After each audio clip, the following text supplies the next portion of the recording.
Bueno, pues buenos días. Vamos a dar la bienvenida, ya son y cuarto. Vamos a dar la bienvenida a la segunda sesión de las GIDE de este año 2022. Vamos a ver 5 ponencias sobre información geográfica voluntaria. Yo creo que como el tiempo va bastante justito, que tenemos 15 minutos por persona, vamos a acumular las preguntas al final, ¿vale? De manera que dejaremos un espacio al final de todas las ponencias para preguntas. Así que si tenéis algunas, las tendréis que apuntar para que no se os olviden. Y nada, sin más, Danilo, es tu turno. Danilo es más, bueno, entre otros muchos elementos de su currículum, es máster en Ciencia y Sistemas de Información Geográfica y actualmente es el jefe de División de Información Geográfica en la Dirección General del Territorio de Portugal. Participa en INSPIRE activamente y es miembro de OSGEO. Y nada, ahora, en cuanto solucionemos, bueno, sabéis que hay gente conectada virtualmente, entonces tenemos que estar pendientes de que se oiga bien y que...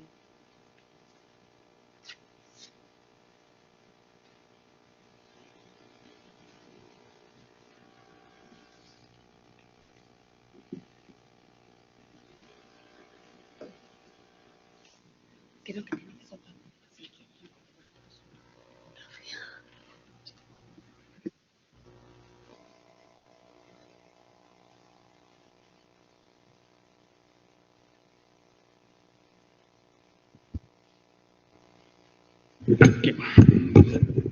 Ok, muito obrigado pela apresentação. Muito bom dia a todos. A minha apresentação vai ser feita em português e vou abordar o percurso que tem sido desenvolvido no Sistema Nacional de Informação Geográfica, o SNIG, rumo a uma infraestrutura nacional de informação geográfica aberta. Vou apresentar também alguns casos ou exemplos de utilização ou de reutilização de serviços e de dados geográficos que estão registados no SNIG, no fundo que está um bocado relacionado com este conceito de infraestrutura de informação geográfica aberta. Ora bem, uma infraestrutura de informação geográfica aberta pode ser definida como uma infraestrutura de dados espaciais, ou infraestrutura de informação geográfica pode ser definida como uma IDE onde todos os interessados participam na governação, na sua organização e também, além disso, utilizam e partilham dados abertos. Portanto, na sua essência, não estamos a falar só de dados espaciais abertos ao público, mas também de uma participação universal de todos na governação da infraestrutura. E aqui, quando falo numa participação universal de todos, portanto, este conceito é um conceito novo e agora vamos ouvir falar muito, quando se ouvir falar de infraestruturas de dados espaciais abertas, de atores governamentais, no fundo que são as autoridades públicas, e também de atores não governamentais. Estamos a falar de empresas, da academia e do cidadão. Ora bem, o SNIG é a infraestrutura portuguesa de informação geográfica que, através do seu Registro Nacional de Dados Geográficos, permite o registro, e aqui o registro é para entidades produtoras de informação geográfica, portanto, permite o registro, a pesquisa, a visualização e exploração de informação geográfica sobre o território nacional. Informação essa que é produzida quer por entidades públicas, mas também por entidades privadas e da academia. O Registro Nacional de Dados Geográficos não é mais do que o catálogo de metadados dos conjuntos de dados geográficos e serviços e o seu acesso é feito através do geoportal do SNIG. A Direção-Geral do Território, a DGT, é a entidade responsável, a entidade que tem a coordenação do SNIG.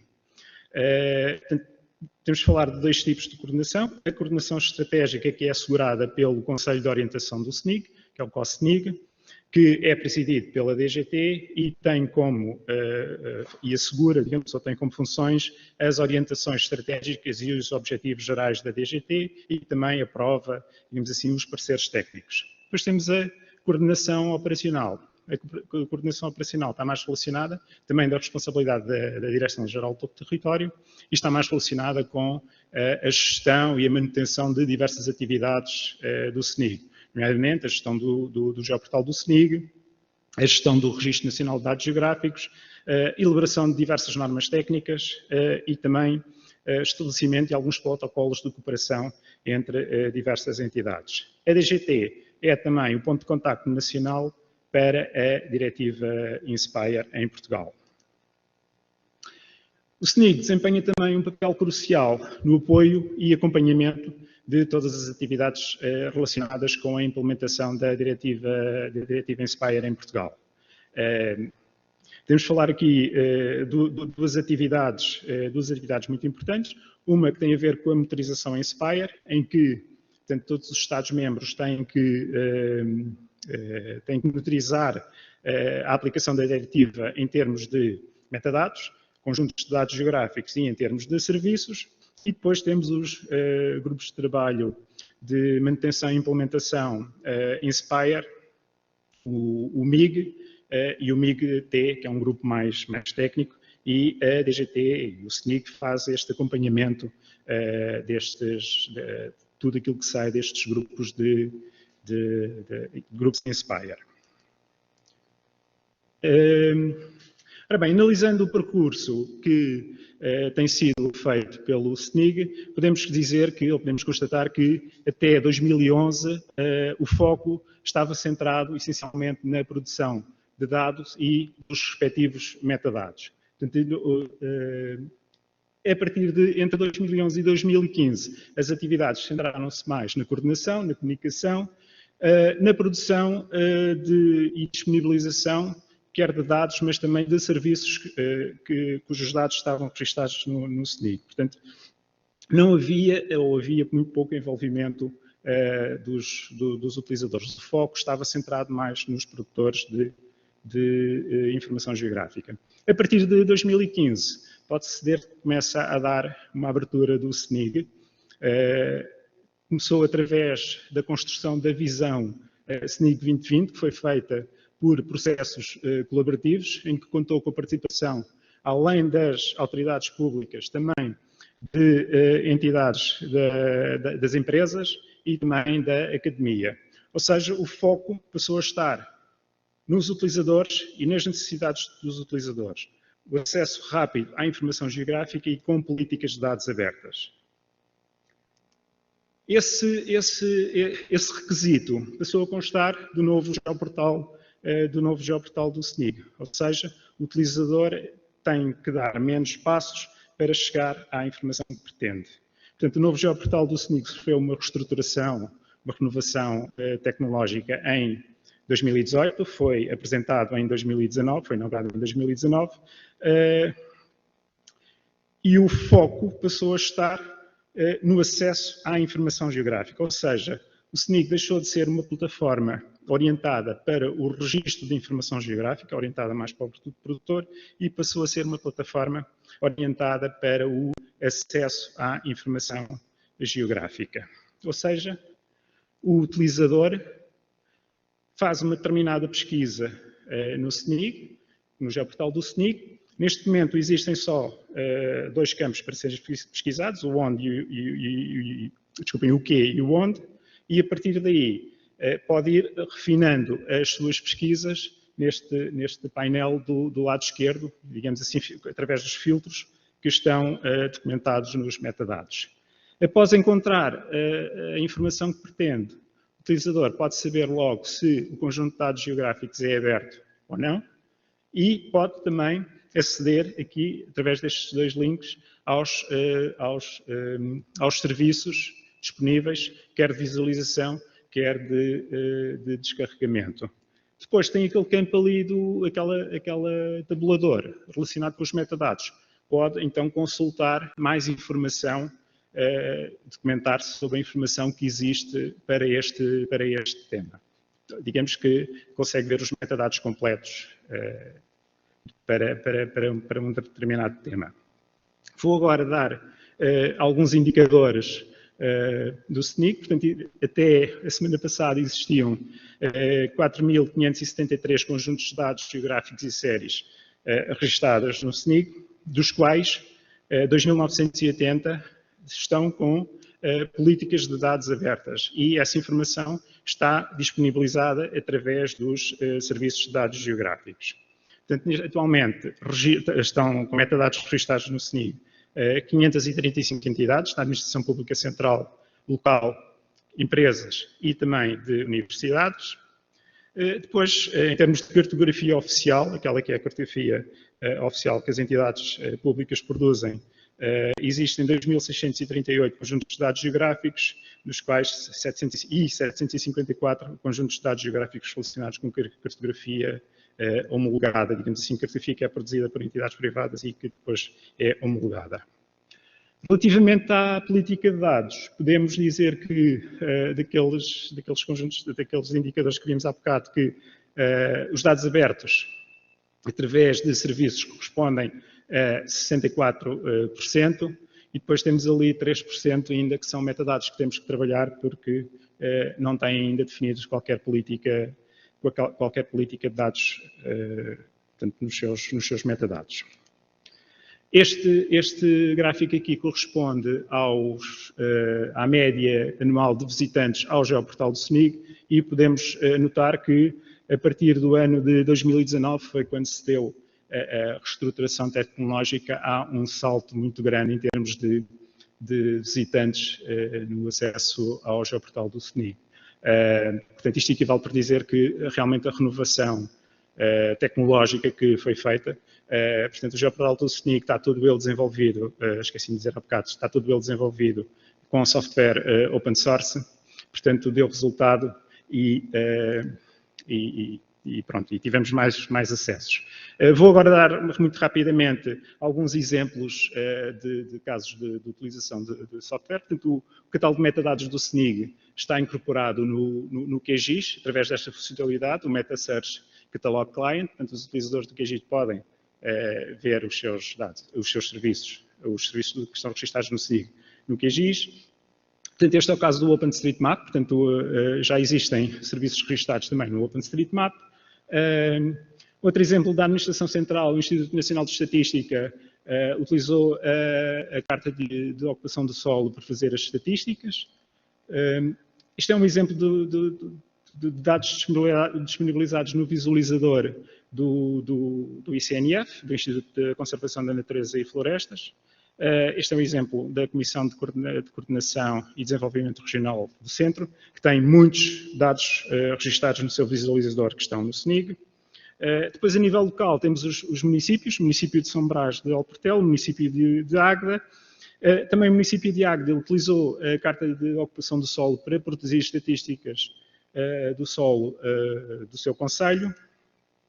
Uma reutilização da academia, portanto, da Universidade de Porto, na gestão e motorização ali daquela zona da foz do Rio Douro.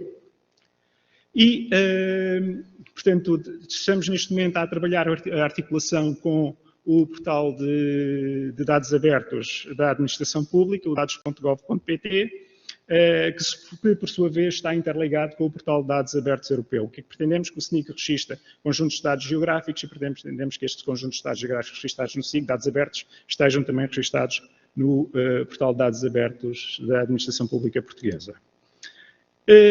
Portanto, para terminar, em síntese, podemos dizer que os desenvolvimentos tecnológicos efetuados no geoportal do SNIG, digamos assim, que potenciaram a utilização do SNIG.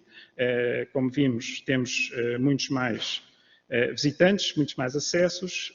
A informação, temos muita informação que está disponível através de serviços, e isto facilita a utilização e reutilização da informação geográfica existente em Portugal.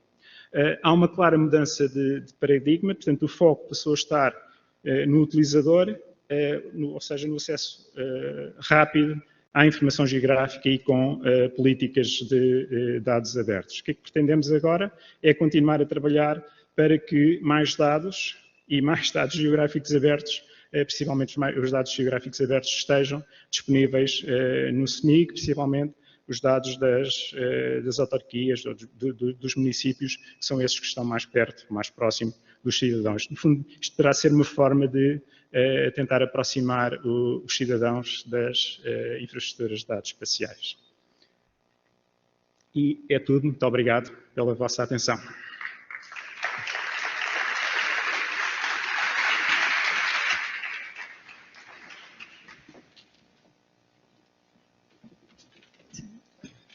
Obrigada, Danilo, por la presentación. Está yendo al atril Virginia Rodríguez Díaz. Es doctora en Geografía en el programa de Estrategia de Planificación del Territorio y es especialista en Tecnologías de la Información Geográfica. Está aquí como miembro del Grupo de Investigación de Sistemas de Innovación para el Patrimonio de la Andalucía Rural y nos va a contar pues eso, cómo ha trabajado en cartografía colaborativa para la difusión del patrimonio. Cuando Gracias. quieras. Bueno, buenos días. Empezamos aquí la comunicación que tiene como título Cartografía colaborativa, ciudadanía y patrimonio. Y el objetivo es presentaros un visor que se ha terminado de desarrollar hace muy poquito. Estamos casi poniéndolo ya en activo, que es el visor del patrimonio rural del Instituto Andaluz del Patrimonio Histórico. Este visor tiene un objetivo fundamental, principal, que es el identificar o posibilitar que el ciudadano sea protagonista en el levantamiento de información espacial sobre patrimonio, ¿no? Como veis en la diapositiva, es un instrumento que se piensa también como instrumento de documentación del patrimonio en un contexto tanto de investigación como de difusión. Está, por supuesto, planteado bajo una visión de web mapping y, por lo tanto, era importantísimo que fuera un visor, ya lo veremos cuando veamos la interfaz, que sea un visor muy fácil de usar, muy útil y, sobre todo, muy atractivo para el ciudadano, porque está pensado, además, para un usuario no especialista en sistemas de información geográfica y que tiene que tener un objetivo de animar al ciudadano precisamente a ese levantamiento de información participativo por su parte, ¿no? En este sentido, también era importante que el ciudadano, por el contexto en el que se diseña el visor, es un contexto de investigación, concretamente en espacios rurales de Andalucía, donde era importante que el ciudadano viera el patrimonio cultural como una oportunidad o un elemento más de desarrollo sostenible. Por otro lado, también había una necesidad de que directamente la documentación sobre el patrimonio se estuviera con referencia espacial, es decir, que levantáramos directamente información espacial. En este sentido, el Instituto Andaluz de Patrimonio Histórico lleva muchos años trabajando el levantamiento de información espacial. Esto lo tiene bien resuelto, pero es verdad que había que dar un pasito más, como veremos más adelante, en el sentido de que invitar al ciudadano a que participe en esa gestión del patrimonio cultural. Y, por último, pues retomar esta idea, ¿no? O repetirla, ¿no? Contemplar precisamente al ciudadano como un agente activo, un agente participativo en cuestiones no solo de reconocimiento del patrimonio cultural, sino también de protección, ¿no? de conservación de ese patrimonio. Por lo tanto, son varios los contextos en donde se tenía que hacer un diseño del visor y uno de ellos precisamente es ese espacio de servicios de acceso a la información en el que viene trabajando el Instituto de Patrimonio Histórico prácticamente desde sus inicios. El Instituto es una entidad de investigación que genera muchísima información relacionada con la tutela del patrimonio y tiene ya muchos servicios de cara al acceso de la información. Ahí mostramos algunos, como por ejemplo la guía digital de patrimonio histórico, donde el usuario puede acceder a todo tipo de información sobre bienes patrimoniales, bien estructural o en función de la tipología del bien y además tiene acceso a información espacial. Se implementa un visor que está desarrollado bajo Mapea y el usuario puede también consultar la localización espacial de esos bienes patrimoniales. Otro de los servicios interesantes es activos digitales del Instituto, que en este sentido es un proyecto muy ambicioso de espacio abierto, de datos abiertos, que se persigue también que el usuario pueda acceder fácilmente a la información. En este caso decimos que es ambicioso porque se pone al servicio del ciudadano toda la información que ha elaborado el Instituto Andaluz de Patrimonio Histórico desde sus inicios, en todas esas funciones de tutela del patrimonio que, bueno, lleva aparejado todo tipo de documentación, por supuesto gráfica, pero también todo tipo de proyectos técnicos, desde la conservación, la restauración, incluso al planeamiento, ¿no?, sobre el patrimonio cultural. Un pasito más se da desde el punto de vista del acceso a la información espacial a través del servicio de cartografía digital. Es un servicio muy específico que está pensado para un usuario especialista que interviene de alguna manera o incide en el territorio y que tiene que tener en cuenta que el patrimonio pues tiene una protección, hay que protegerlo y necesita información espacial sobre la localización de los inmuebles y esta se facilita a través de este servicio, a través de unos protocolos, a ese usuario más espacializado. En este caso sí se accede a información en formato de RChFile o de XF sobre los bienes patrimoniales y su localización, los bienes inmuebles en este caso. Y por último, pues está también presente el acceso a esa información también espacial a través del nodo del Instituto del IAPH, que está alojado en la I de Andalucía y que lleva alojado ahí bastante tiempo. Y, sobre todo, accedemos a servicios WMS y WFS de toda esa tipología de bienes patrimoniales en las que se incluye pues, bienes inmuebles, bienes muebles, rutas culturales de interés cultural, paisajes de interés cultural y bienes muebles urbanos. Entonces, esa información espacial que puede ser accesible desde este servicio alojado en la I de Andalucía, desde ese nodo. Otro de los contextos en el que se desarrolla el visor es el contexto precisamente que ya lo hemos hablado, ¿no?, del ciudadano como agente fundamental y en este sentido el Instituto también viene trabajando duro en estas cuestiones a través de lo que aparece ahí, que es la guía en red. La guía en red no es más, está muy coordinada con la guía digital del patrimonio cultural y no es más que hacer protocolos que permitan al ciudadano participar de forma activa en el levantamiento de esa información que aparece luego en la guía reflejada. Y, por último, otro de los contextos donde se diseña este visor es el contexto de investigación. Es un visor que, además, es producto de estos proyectos que presentamos aquí, que son el proyecto de Sistema de Innovación para el Patrimonio de la Andalucía Rural y el Sistema de Innovación Turística para el mismo ámbito. En este contexto de proyectos de PAIDI financiados por Fondos FEDER 2020, pues hay un objetivo general que es precisamente ese, ¿no? Buscar estrategias de innovación en la intervención y en la gestión y la comunicación en el patrimonio, en un ámbito concreto muy específico, es el ámbito rural, que todos conocemos, que tiene problemáticas, serias problemáticas, ¿no?, económicas y demográficas, etcétera, y con los resultados esperados que aparecen ahí, ¿no?, que el ir hacia una transición del patrimonio cultural como elemento que contribuye al desarrollo sostenible de estas áreas rurales y, además, fortalecer el reconocimiento del patrimonio cultural por los propios ciudadanos. El ámbito de actuación lo tenéis ahí, que es el Andévaro Occidental y Sierra de Huelva, y es precisamente ese ámbito territorial el que se muestra en el visor. El visor entra dentro de la línea de acción, dentro de los proyectos, que es precisamente pues, la construcción de ese mapa web interactivo, que va a permitir no solo participar, que es el objetivo fundamental, al ciudadano, sino también difundir y mostrar toda la información que hemos visto anteriormente del Instituto Andaluz de Patrimonio Histórico sobre patrimonio en ese ámbito territorial y, además, información que se ha construido también con la investigación y con el proyecto en marcha. Sin más, pues el resultado al final es el visor. El visor es un visor que tiene que responder a unas claves que van en línea con lo que hemos estado hablando hasta ahora.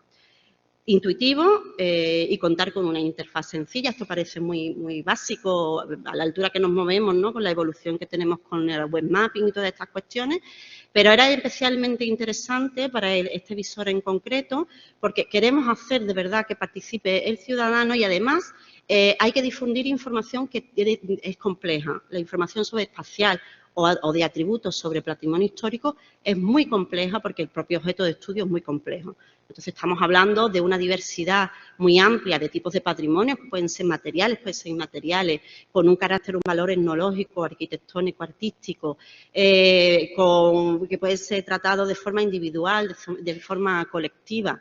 En definitiva, era información compleja que había que conseguir hacerla más simple y muy visible desde el visor Por supuesto, un visor bidireccional en el que el editor, digamos, protagonista va a ser de información espacial, me refiero, va a ser el propio usuario y que además contemplara la posibilidad de incorporar agentes. Porque para los proyectos es muy importante, para los proyectos de investigación donde se inserta el visor, era muy importante identificar agentes que participen en el patrimonio para luego trabajar con ellos de otra manera, ¿no? Y conocer sus iniciativas. La tecnología está desarrollada bajo la empresa Cartometrics y es una tecnología pues, alojada en la nube, ¿no? Con servicio Amazon Web Service y luego pues un visor simple que está desarrollado bajo tecnología, ahora no me voy a acordar, Arkane. Disculpadme, ahora no me voy a acordar, pero en el turno de preguntas me decís, os lo comento, lo tengo ahí apuntado. Simplemente sí comentaros que, bueno, que se ha contratado ese visor, ese desarrollo tecnológico a la empresa Cartometry y ellos nos han ofrecido dentro de sus plataformas las que tenían ya planteadas, disponibles, porque ha sido fácil la adaptación, ya veréis por qué, porque el visor es relativamente muy sencillo. Bueno, importante el modelo de datos, es un modelo de datos que es muy simple, donde tenemos un primer bloque de información que es las capas de edición colaborativa y donde aparece, bueno, como mapeo colaborativo, perdón, y donde tendremos esos 3 ítems que son los que van a poder editar los usuarios. Por un lado, los bienes inmuebles, por otro lado, los bienes inmateriales y, por otro lado, darse de alta de alguna manera como agente que interviene en el patrimonio en ámbito rural. Si veis, no sé si se aprecia, sí, se aprecia estupendamente, aquí se ve muy clarito, pero bueno, había un interés especial por hacer la información fácil de leer y menos compleja que la información de partida. Toda esta información, en un principio, viene de la información del Instituto del IAPH, ¿no? De la que hemos comentado al principio, y luego trabajar mucho la simbología y, sobre todo, simplificar mucho la clasificación. Las clasificaciones que veis ahí, que son, a fin de cuentas, en la representación cartográfica final en el visor, tenía que ser muy simplificada y muy facilita de entender, ¿vale? Tenéis ahí, bueno, veis la clasificación de bienes inmuebles, por un lado, ¿no? Una clasificación muy genérica, pero de forma que el ciudadano que quiere incorporar un ítem que considera que puede tener su valor patrimonial pueda identificarlo claramente en esa clasificación.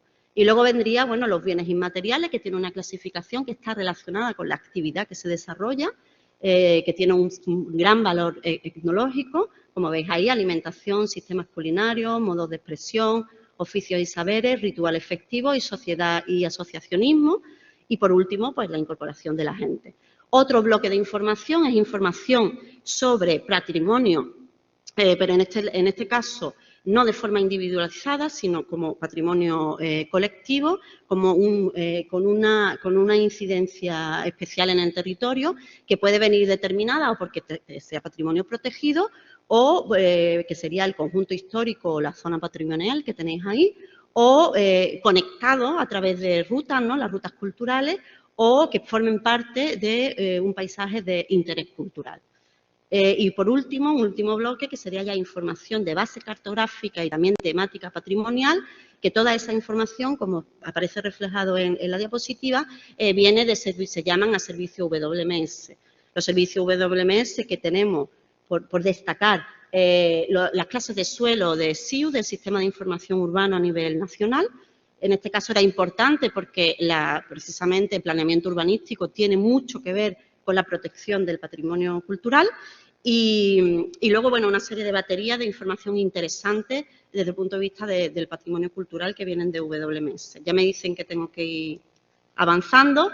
Ahí muestro el visor, como veis, es muy sencillo. Tenemos unas funciones de navegación y consultas muy básicas.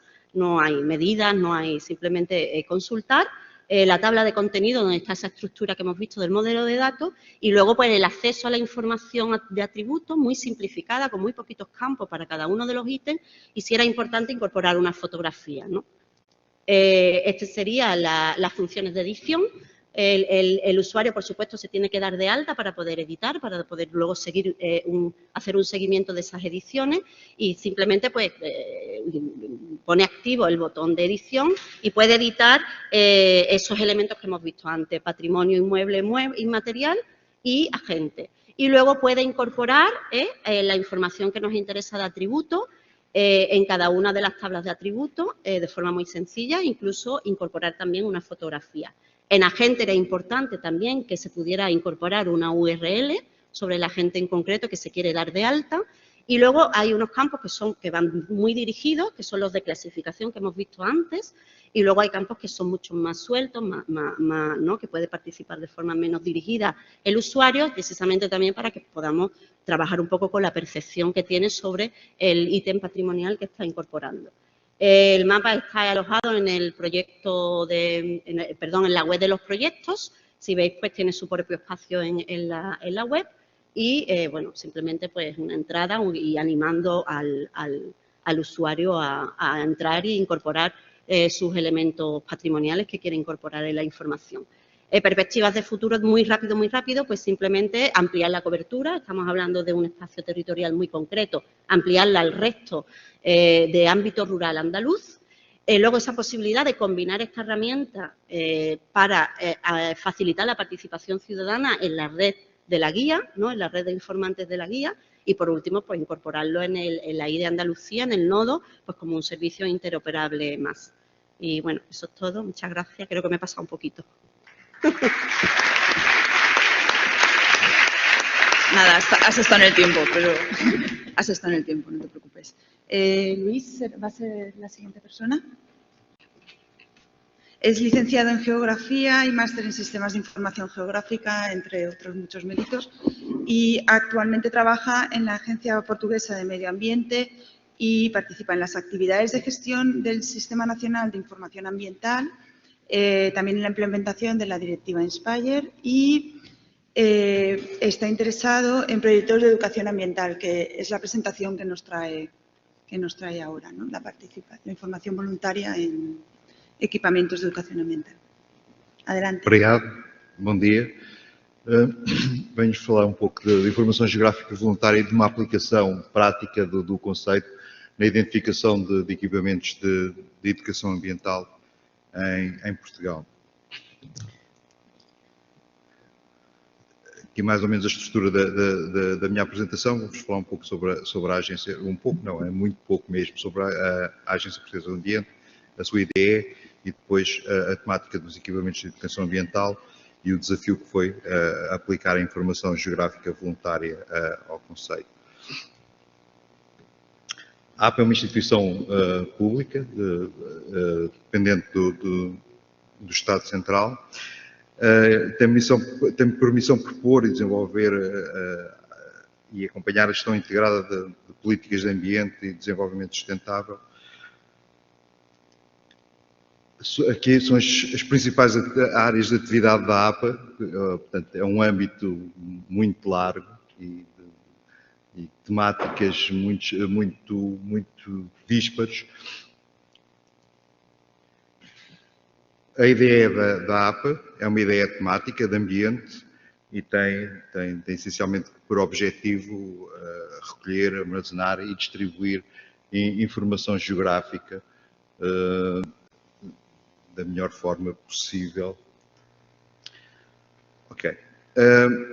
Os equipamentos de educação ambiental correspondem a todas as iniciativas contando com instalações próprias, portanto tem que ter instalações apropriadas, equipas educativas especializadas e um projeto educativo e oferece um conjunto de programas e atividades de intervenção educativa complementares ao sistema educativo nacional.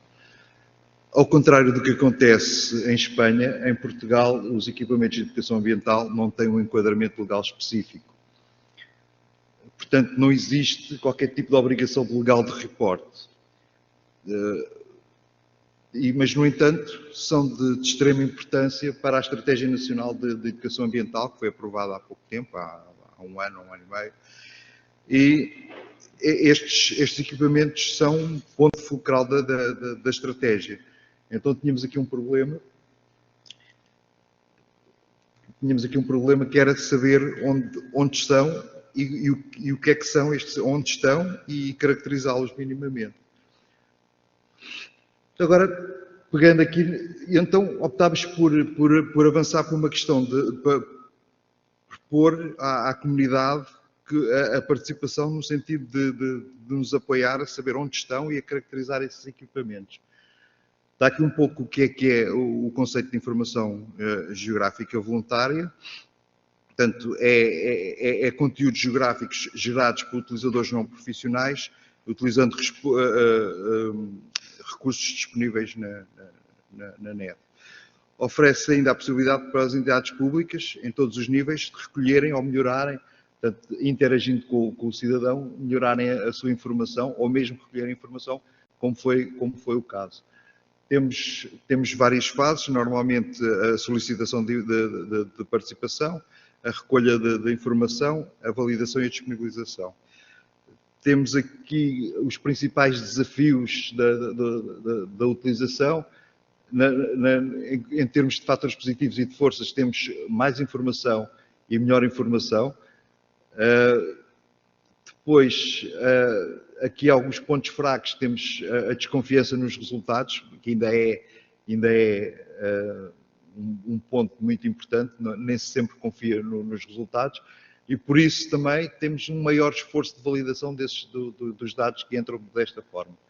No entretanto, temos aqui oportunidades como um maior envolvimento dos cidadãos, portanto, e aproxima dos cidadãos da administração e da informação, uma replicação do conhecimento, porque todas estas experiências vão permitindo uma melhor aplicação do conceito, e depois a principal ameaça que identificámos, que foi a qualidade dos dados. Como exemplos, um exemplo que toda a gente conhece, que é o OpenStreetMap, e depois um exemplo português, que é o Stop Vespa, que é uma aplicação que foi concebida para georreferenciar, para que os cidadãos possam georreferenciar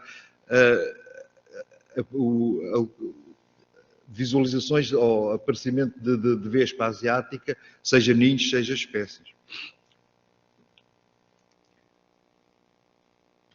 Ok, agora propriamente naquilo que foi a aplicação do conceito da informação geográfica voluntária, aqui há a questão dos equipamentos de educação ambiental, da sua localização e caracterização.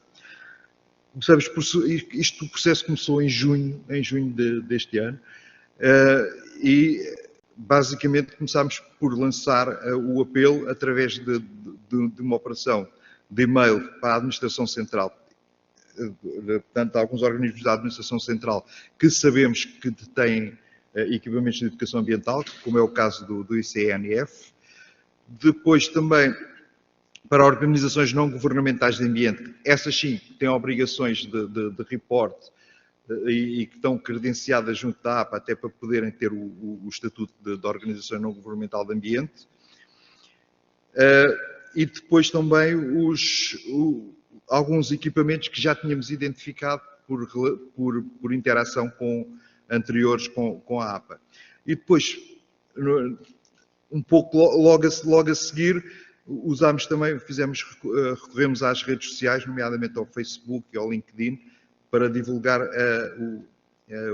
esta solicitação de participação. Como eu referi, começou em junho deste ano, portanto temos poucos meses ainda. A recolha de informação. A recolha de informação foi feita, ou está a ser feita, através de um formulário online, um formulário perfeitamente aberto, não obriga a qualquer tipo de registro. Qualquer pessoa, através da plataforma do INEA, pode entrar no formulário, preencher o formulário, os campos que estão definidos e submetê-los. É um formulário simples, tem só 21 questões, normalmente são questões fechadas, portanto com lista de resposta. A validação. A validação é um dos principais desafios, como eu referi anteriormente, sendo que a validação está a ser feita não pelos técnicos de sistemas de informação geográfica, mas pelos técnicos do Departamento de Comunicação, que é aquele que gera os equipamentos de educação ambiental, que não têm conhecimento de tecnologia SIG, portanto, tivemos que criar uma ferramenta de validação que não fosse muito complexa, que fosse intuitiva, e depois estes técnicos vão validar através desta ferramenta, que é um visualizador, e em interação com os gestores dos equipamentos. Portanto, uma vez identificado, vão complementando a informação e às vezes fazendo algumas ligeiras correções na informação.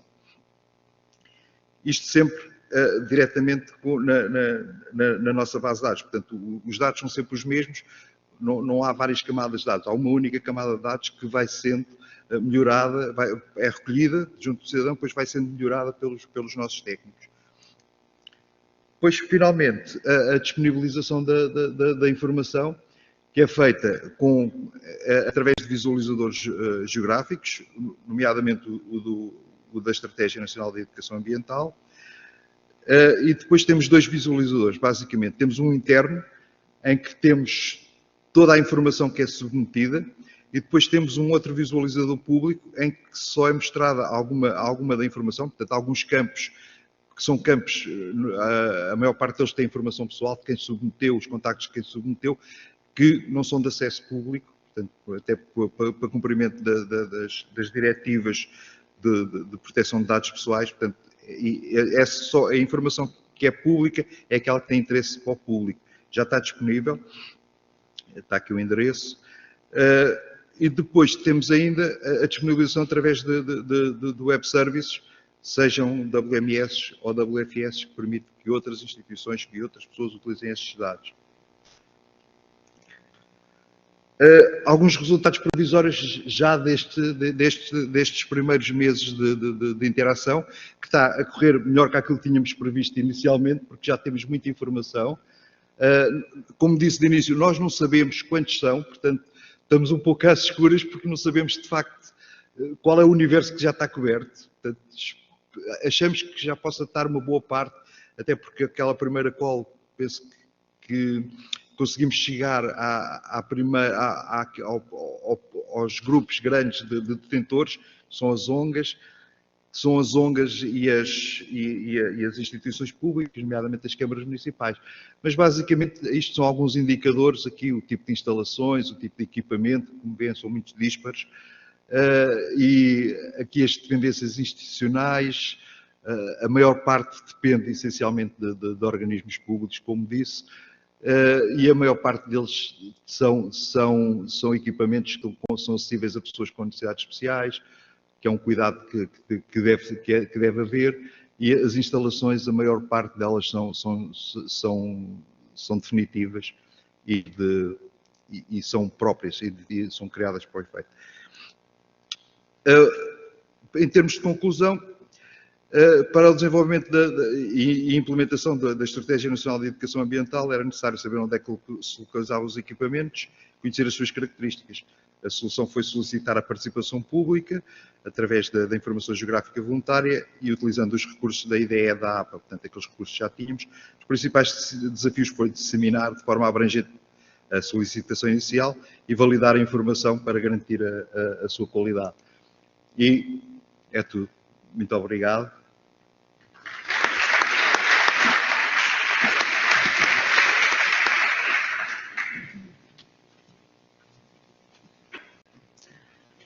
Obrigada, perdón.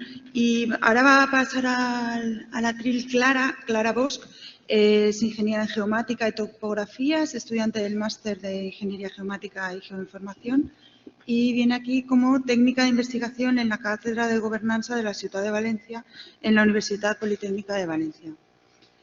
Nos va a contar cómo se trata la gestión de los datos abiertos en el Ayuntamiento de Valencia para el estudio de la equidad ambiental en los barrios de la ciudad. Buenos días. Voy a presentar el uso de datos abiertos del Ayuntamiento de Valencia para la obtención de la equidad ambiental en los barrios de la ciudad. Este estudio se realiza en la Cátedra de Gobernanza de la Ciutat de Valencia, en la Universidad Politécnica de Valencia, y se enmarca dentro de un acuerdo colaborativo entre el Joint Research Center, el Ayuntamiento de Valencia y la Universidad Politécnica de Valencia. Valencia está formada por 87 barrios, de los cuales en este proyecto se van a estudiar 70, que son los barrios que se encuentran en la ciudad de Valencia. Y se van a intentar abordar dos problemáticas. La primera es la desigual distribución de equipamientos, servicios o privilegios, en el cual un ciudadano es más o menos beneficiado dependiendo del barrio en el que viva. Y la segunda problemática es la calidad del aire en barrios. En este estudio se ha definido la calidad del aire de un barrio dependiendo del nivel de NO2 que se registre en este. Se ha elegido el NO2 porque es el contaminante primario uno de los contaminantes primarios más importantes, producido por viviendas, vehículos, industria, transporte marítimo, y que nos afecta a la salud tanto en el sistema respiratorio como al hígado y a la sangre. El Instituto Cartográfico de Valencia y el Ayuntamiento de Valencia calcularon la vulnerabilidad de la ciudad en los años 2019 y 2020 utilizando como unidad mínima de referencia las secciones censales. En este proyecto se va a utilizar los barrios como unidad mínima de referencia y se van a utilizar datos del 2021. Respecto a la calidad del aire, no se ha calculado calidad del aire de barrios de Valencia con datos de NO2. Y esta es la localización, como he comentado, los 70 barrios de la ciudad de Valencia clasificados por distritos. El objetivo de este proyecto es analizar la equidad ambiental de los barrios de la ciudad de Valencia mediante datos de dosimetría pasiva obtenidos de estaciones distribuidas por toda la ciudad y otros indicadores de vulnerabilidad, concretamente 4. El índice de vulnerabilidad en equipamientos, vulnerabilidad demográfica, vulnerabilidad socioeconómica y a partir de estos 3 se calcula un índice global de vulnerabilidad. Primero hemos obtenido los datos y luego el proyecto se ha distribuido en cuatro fases. El primero es el análisis geoespacial de la distribución de los equipamientos, luego se calculan los 4 índices de vulnerabilidad, cálculo de calidad del aire y por último el análisis de la equidad ambiental. Los datos se han obtenido del Ayuntamiento, del portal de datos abiertos y de la Oficina de Estadística del Ayuntamiento de Valencia. Para el cálculo del índice de vulnerabilidad de equipamientos se han utilizado datos de salud, de transporte público, centros educativos, recursos sociales y servicios públicos. Para el cálculo del índice de demografía se han utilizado datos de densidad poblacional, población dependiente, variación de la población en los últimos 5 años. Para el cálculo del índice de vulnerabilidad socioeconómica se han utilizado datos como nivel académico, valor catastral, edad media de los turismos. Y, por otra parte, para el cálculo de calidad del aire se han utilizado, como ya he comentado, datos de NO2 del año 2021. En el tema de salud se han geolocalizado hospitales, centros de salud y consultorios. En transporte público, paradas de MT, estaciones de Metro Valencia, Valenbici, centros educativos públicos, privados y concertados, recursos sociales como centros de mayores, centros de juventud y centros de servicios sociales, servicios públicos como bibliotecas, centros deportivos y comisaría de policía y las estaciones de dosimetría pasiva. La primera fase del proyecto es el análisis geoespacial de la distribución de los equipamientos, que lo que nos permite ver es una primera visualización de qué barrios están mejor equipados. Y esto se realiza calculando una matriz de distancias resumen con el software de QGIS y obteniendo 2 radios, radio mayor y radio menor. Con cada uno de los radios se calculan 2 mapas de calor y se puede observar que con el mapa de calor calculado con el radio menor se obtiene una mejor visualización de la distribución de los equipamientos. Por lo tanto, se utiliza el radio menor en todos los casos. Se recorta esta capa raster a partir de la capa de barrios que se van a estudiar, se convierte a una capa de puntos y se clasifica por rupturas Jenks. Esta clasificación lo que permite es agrupar los puntos con valores similares y diferenciarlos del resto de clases, y se aplica esta clasificación al raster recortado.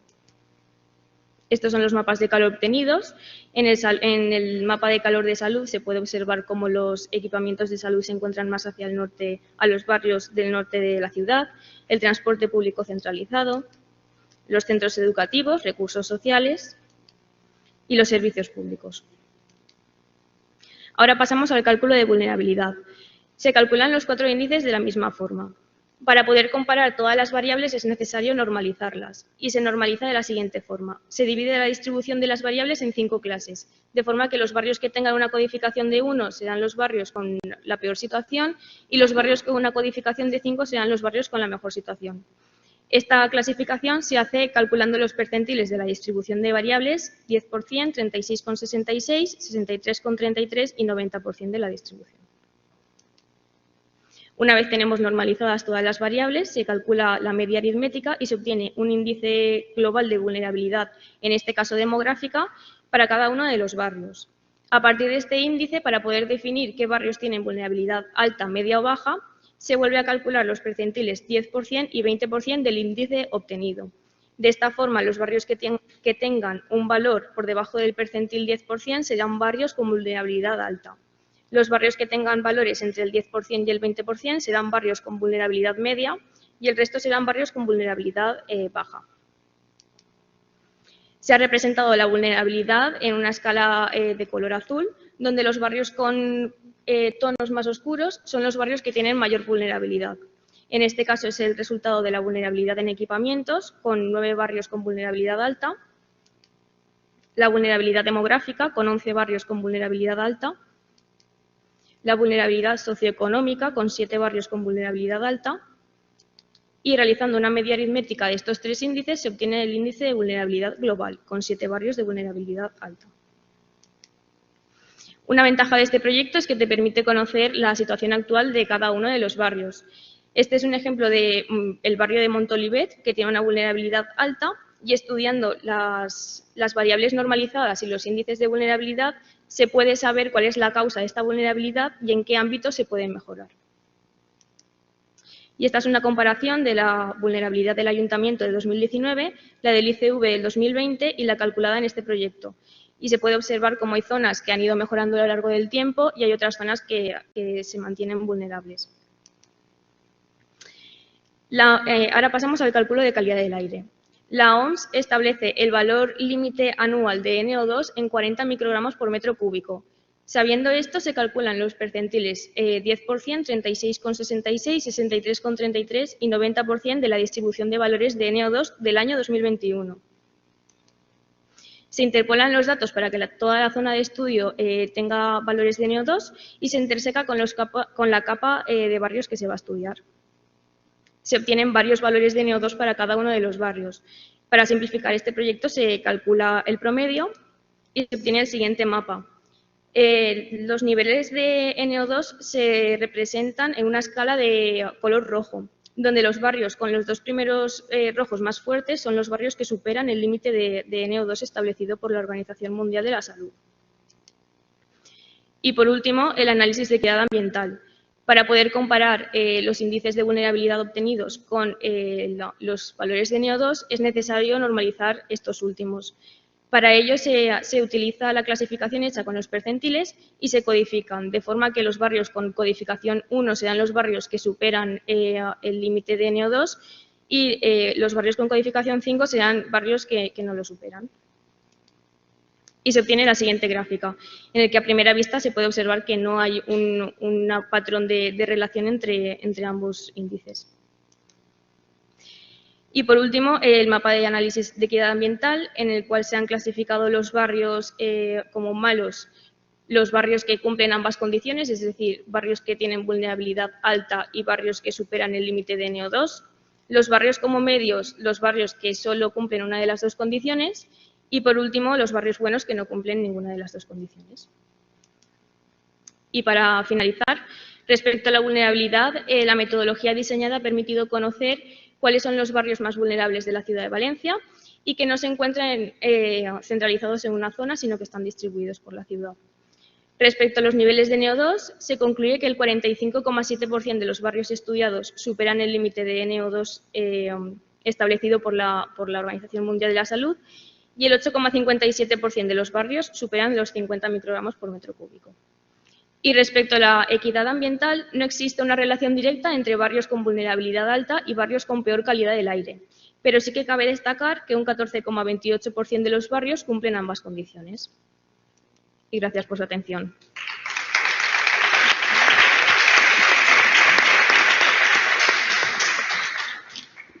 Muchas gracias, Clara. Pues damos paso al próximo orador, es Rafael López da Silva.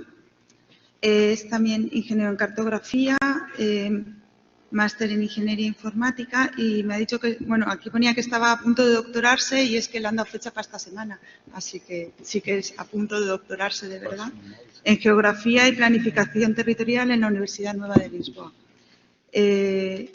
Él es técnico de información geográfica y estadística en el Instituto Brasileño de Geografía y Estadística. E nada, adelante. Bom dia. Bom dia. Vou fazer uma apresentação sobre esse assunto que foi uma parte da minha tese de doutoramento, é só uma pequena parte, que fala sobre a informação geográfica voluntária, com o tema que vocês estão vendo aqui, os dilemas da disponibilização da informação geográfica voluntária em infraestruturas de dados espaciais e verificando, através de um questionário, os desafios e o uso dessa informação geográfica voluntária nas bases de dados governamentais. Bom, a apresentação está dividida numa introdução, um enquadramento teórico, os aspectos metodológicos que eu apresento e os resultados e análise e algumas conclusões. Então, no caso dessa contextualização, nas últimas 3 décadas, a gente tem muitas iniciativas de IDE, de implementação de infraestrutura de dados espaciais. A informação geográfica voluntária de 2005 a 2007 para cá vem crescendo exponencialmente, e como a gente está vendo nas outras apresentações, as pesquisas elas devem ser aprofundadas no contexto da credibilidade dessa informação geográfica voluntária e, mesmo tendo a vantagem de utilizar informação geográfica voluntária, como elas serem gratuitas e uma quantidade de informações que é produzida, ainda existe uma preocupação com a qualidade e a falta de documentação que existe em relação a essas informações. Muitos dados são produzidos por cidadãos, como eles funcionam como sensores para a coleta dessas informações e utilizam de ambientes colaborativos, e ainda existe muita resistência na utilização dessa informação geográfica voluntária, principalmente no contexto de bases de dados governamentais. Então, o objetivo é apresentar uma análise relacionada a esses dilemas das entidades governamentais em utilizar a informação geográfica voluntária para utilização em bases de dados oficiais. Aqui eu não vou entrar no mérito do detalhamento de conceitos, existe uma similaridade nos termos de informação geográfica, informação geoespacial e geoinformação, mas sabemos que desde 91 esse conceito já é bem definido em relação à geoinformação ou informação geográfica voluntária. O aumento dessa maturidade das infraestruturas de dados aponta, na verdade, uma importância na gestão da informação geográfica voluntária, da informação geográfica, e a informação geográfica voluntária ela tem que ser tratada também, de alguma forma, dentro desse contexto das infraestruturas de dados espaciais. Então, aqui é só mostrando os serviços de uma IDE no olhar do usuário, que é focado no usuário. Então, é só uma questão conceitual. A questão da informação geográfica voluntária, que foi proposto esse termo, como sendo um fenômeno da web, no qual o usuário ele gera um conteúdo de forma voluntária. O surgimento dessas plataformas, o OpenStreetMap é muito conhecido para todos, e a VGI, na verdade, a informação geográfica voluntária, ela vem como uma prática social, no sentido de colocar um potencial de maior coesão e aumentar a participação das pessoas. Então, como aspecto metodológico utilizado nesse trabalho, como eu falei, é um extrato, uma pequena parte da tese. O questionário tem mais de 90 questões, então peguei só essa e 7 categorias, essa é uma delas, mas o público-alvo foi focado nas entidades governamentais, tanto de Portugal quanto do Brasil, naquele âmbito de governo federal no Brasil, administração central em Portugal, e aí vai por governo estadual e governo municipal. As temáticas utilizadas foi um ponto importante. A gente está num momento que a construção de uma infraestrutura geoespacial de conhecimento geoespacial invertido, ela vem surgindo, então a ideia foi usar como análise o conhecimento e a experiência das pessoas que trabalham nessas entidades governamentais para poder responder esse questionário. Então, foi um ponto focal a questão do conhecimento e experiência nesse contexto de IDE e de informação geográfica voluntária, e a categoria que a gente criou as questões foi o uso e colaboração da informação geográfica voluntária em bases governamentais. O método utilizado foi o inquérito por questionário. A escala de resposta, para a gente saber a percepção dessas pessoas que estão nas entidades governamentais, foi utilizada a escala de Likert, e existe também uma análise do perfil em relação ao tempo de experiência para essas temáticas. Então, as questões principais aqui, eu só coloquei as questões principais, no caso, a colaboração voluntária de dados geoespaciais em bases governamentais, o uso dessa informação na produção de dados e informação geográfica, a questão da dificuldade do uso dessa informação, tanto em IDE, e aí tem uma parte de políticas públicas, e a potencialização do uso da VGI em IDE a partir de redes sociais. Então, num primeiro momento, foi perguntado se já tinham colaborado com bases de dados oficiais com a informação geográfica voluntária, e praticamente 70% já fez algum tipo de colaboração desse tipo. Em relação ao perfil, a experiência, quem tem um conhecimento em infraestrutura de dados espaciais, qual é a experiência de usar a informação geográfica voluntária e a IDE. Então, na verdade, tem a questão de um problema contínuo pela falta de confiança, né, da fiabilidade no uso dessa informação, e o desconhecimento dessa qualidade da informação geográfica voluntária acaba resultando numa resistência no uso da informação geográfica voluntária.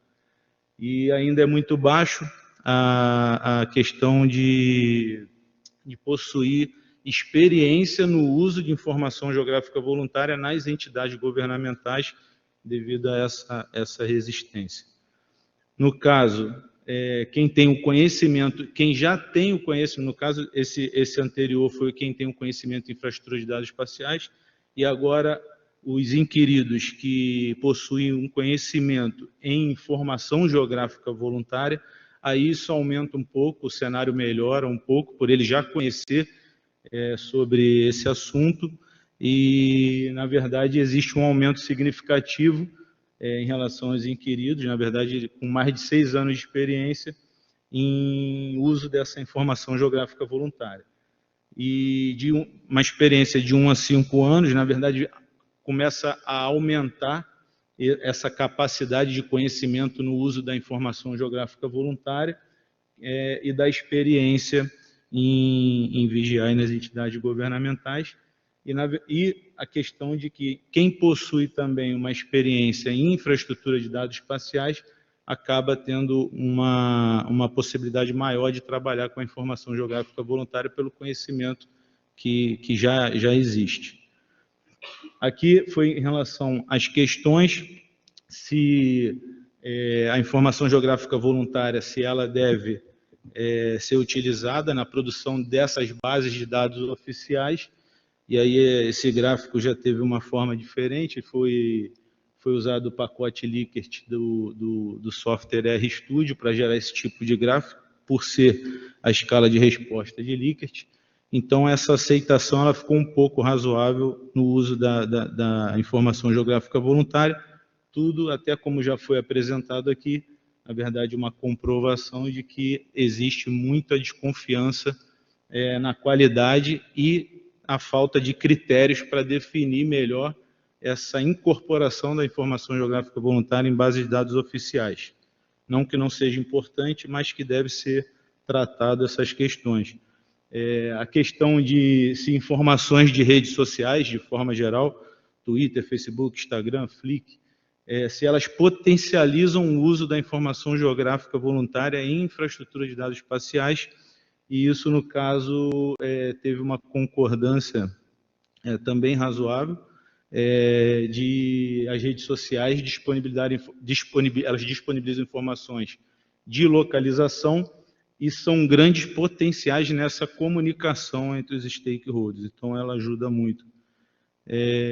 Então, aqui, para colocar as conclusões, existe uma necessidade de buscar essa fiabilidade, essa confiança, a veracidade da informação geográfica voluntária. Então, tem que ter um processo de validação bem definido para poder incorporar em bases de dados oficiais. A questão da necessidade de uma governança, que ela, na verdade, direcione, monitore e avalie, que é a definição de governança, para a questão da informação geográfica voluntária, e disponibilizando, sim, uma estratégia para uma boa gestão, garantindo esse uso dessa informação voluntária nas bases de dados governamentais. Ainda existe, nas entidades governamentais, um pouco conhecimento e experiência no uso direto da informação geográfica voluntária. A informação geográfica voluntária, ela, de fato, ela proporciona e possibilita uma maior participação da sociedade no desenvolvimento de infraestrutura de dados espaciais e para a incorporação desses dados em bases oficiais. E existe uma necessidade grande no critério, né, na definição de critérios de validação para essas bases, para essas informações geográficas voluntárias, elas serem incorporadas nas bases de dados oficiais. Então, isso, na verdade, a gente ainda tem essa resistência devido a essa falta de qualidade e desconhecimento. A infraestrutura de dados espaciais, ela ajuda muito em relação ao uso dessa informação, porque a gente sabe que um catálogo de metadados bem definido para a informação geográfica voluntária, você vai saber muito sobre aquela informação que está disponível em IDE. Então, você vai ter o controle dessa qualidade de alguma forma, se ela pode ser incorporada ou não, mas hoje a gente já tem os critérios de validação para qualquer informação geográfica ser incorporada numa base de dados oficial. Então, é uma oportunidade a IDE apoiar essa questão de incorporação de informação geográfica voluntária em bases de dados oficiais. Então, esse é um extrato, uma parte da tese de doutoramento, uma parte pequena, mas que chamou atenção a essas dificuldades, comprovando pela quantidade de respostas que eu tive no meu questionário, no meu inquérito. Então, aqui tem botei umas principais referências bibliográficas e muito obrigado, graças.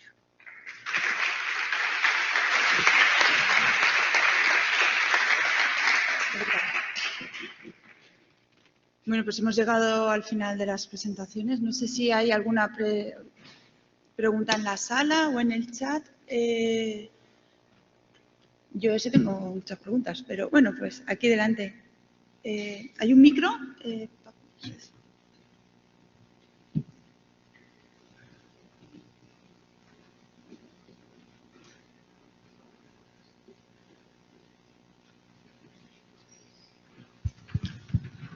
Aquí delante, la primera.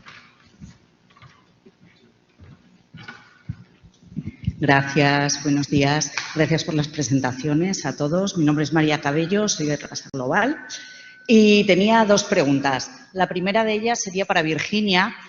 Has estado comentando sobre el visor y que va a estar abierto de alguna forma a la ciudadanía para que ellos también puedan incluir la información.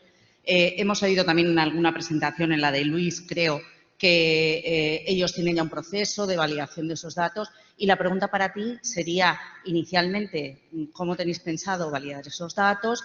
Y también, ¿quién va a validarla? Veo que luego es algo que han contestado en otras ponencias y demás. Y luego hago la segunda. Si queréis... O hago las dos y sí. contestan ellos, ¿no? Sí. Venga.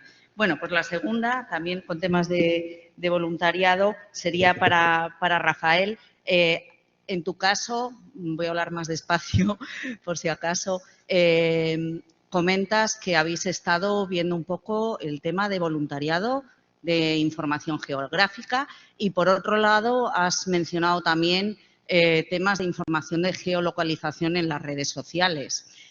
¿Habéis analizado de alguna manera alguna diferencia en cuanto a la calidad, fiabilidad de la gente que voluntariamente os está facilitando o está facilitando información geográfica y aquellos que lo hacen en redes sociales y digan, ¡plap! Aquí ha pasado no sé qué? Que eso también, nosotros hemos estado viendo alguna cosa también en temas de emergencias y bueno, por ver un poco vuestra experiencia en ese sentido. Nada más, gracias. Virginia, ¿puedes? Ahora, sí podía. Pues realmente yo creo que también, un poco lo ha contado Rafael, que ese también es el problema principal de pasar esa información voluntaria a que sea oficial. En el caso del Instituto de Patrimonio Histórico, se tiene una trayectoria bastante larga en ese sentido porque se está trabajando con la guía en red. Entonces ya se empieza a tratar esa información que se llega, si es verdad que es un proceso largo porque hay que validar para poder incorporar la información en nuestras bases de datos oficiales, que luego se trabaja desde el punto de también tienen aplicaciones muy técnicas y bueno, hay que trabajar mucho en ese sentido. Sí te puedo decir que si hay una trayectoria, sí es verdad que está en manos de los técnicos del centro de documentación, que es complejo, que es lento, que entonces es verdad que hay un desfase ahí importante del dato voluntario a hacerlo un dato oficial. Eso no... Eso te iba a decir, eso no quiere decir que no compense. Yo creo que tenemos que seguir trabajando, tenemos que seguir facilitando, igual que facilitamos al usuario que incorpore el punto y hacerlo ameno y que sea fácil para el usuario sin conocimientos de sí, pues lo mismo tenemos que resolver esos problemas de poder hacer la información voluntaria oficial. Merece la pena mucho. Yo creo que en cuestiones, por lo menos, al menos de patrimonio, sí, porque el patrimonio siempre estamos hablando, o en temas de paisaje, por ejemplo, también, ¿no? Que la percepción del ciudadano es muy importante para el tema patrimonial y que realmente estamos convencidos que el ciudadano en general tiene que participar en la gestión del paisaje y porque en definitiva al final también le ayuda a valorarlo y si no lo valoramos, el propio ciudadano, ¿cómo lo protegemos, no? Entonces, en ese sentido, sí merece la pena. ¿Que está totalmente resuelto? Pues no. ¿Que hay mucho trabajo hecho? Sí. La guía, estamos hablando, lo he sacado aquí porque no me sé los datos, ¿no? Pero estamos hablando que en la guía digital hay registros, son 26.000 registros de patrimonio inmueble, 86.000 registros de patrimonio inmueble y de ahí ya un poco hacia abajo, unos 1.000 y pico de patrimonio inmaterial. Estamos hablando de una cantidad de registros que se están sirviendo a través de la guía, que están validados por parte del instituto y que se siguen alimentando con ese proyecto de la guía en red. Entonces, los mecanismos son lentos, hay poco técnico, cuesta, hay que mejorar, pero que merece la pena, yo creo que sí, mucho. O sea, que hay que seguir trabajando en ese sentido. Ya hemos hecho los visores fáciles, ahora hay que incentivar al ciudadano, que es otra parte importante, ¿no? Que el ciudadano participe. En nuestro caso lo tenemos relativamente fácil porque está dentro de un proyecto que ya trabaja mucho en participación ciudadana con otras técnicas. Entonces, pues, yo creo que sí, que hay que ir en esa línea. Bueno, como vamos un poquito así, os ruego que seáis breves en las respuestas, por favor. Rafael, perdón.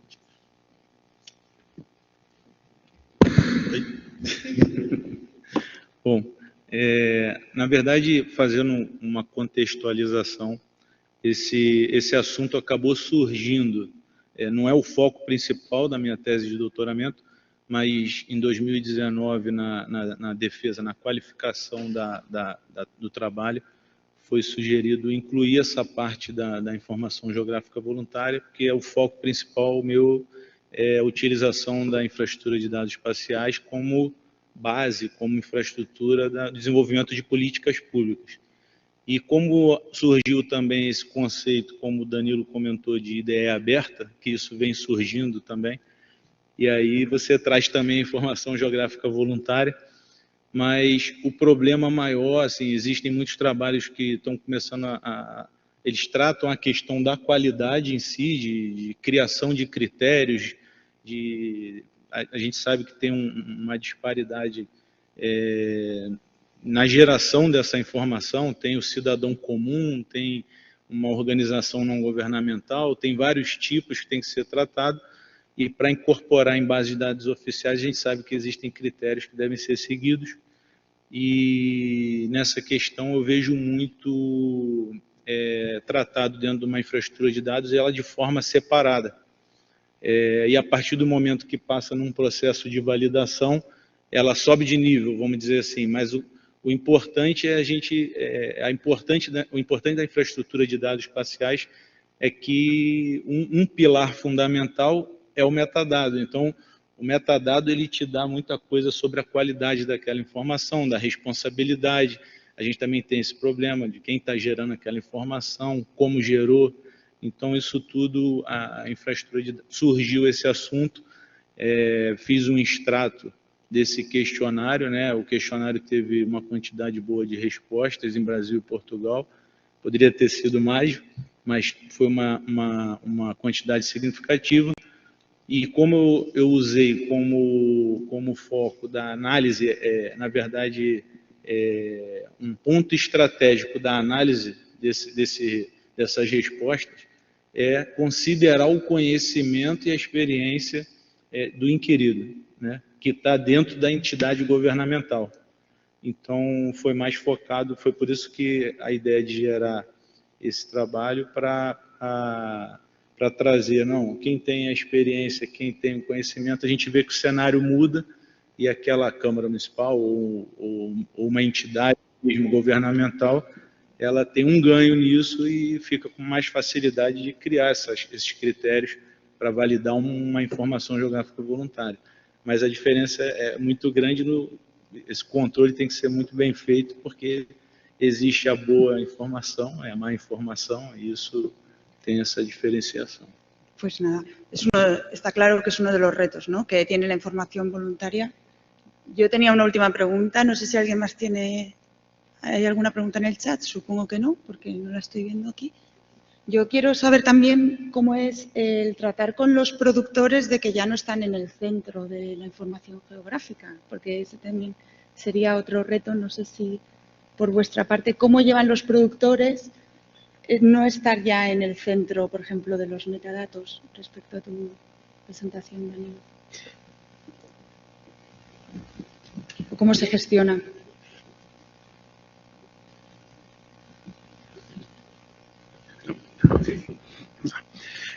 Não, assim, os produtores continuam a ser o foco principal, quer dizer, continuam a ser importantes, não como principal, importantes na infraestrutura de dados espaciais, porque como vimos aqui, a informação geográfica voluntária, ou seja, os dados do cidadão, chegam, mas não têm qualidade, então os produtores poderão sempre validar essa informação. No entanto, continuamos a ter informação pública e oficial que continuam a vir dos produtores de informação geográfica. Essa é que é utilizada, digamos assim, nos processos das instituições. Sí, la gobernanza, ¿no?, que ha salido en todas las presentaciones. Pues, si nadie tiene ninguna pregunta, vamos a dar paso a la siguiente sesión, porque empezaba a 1:30, si no, ya sabéis que esto se termina. Muchas gracias a los asistentes.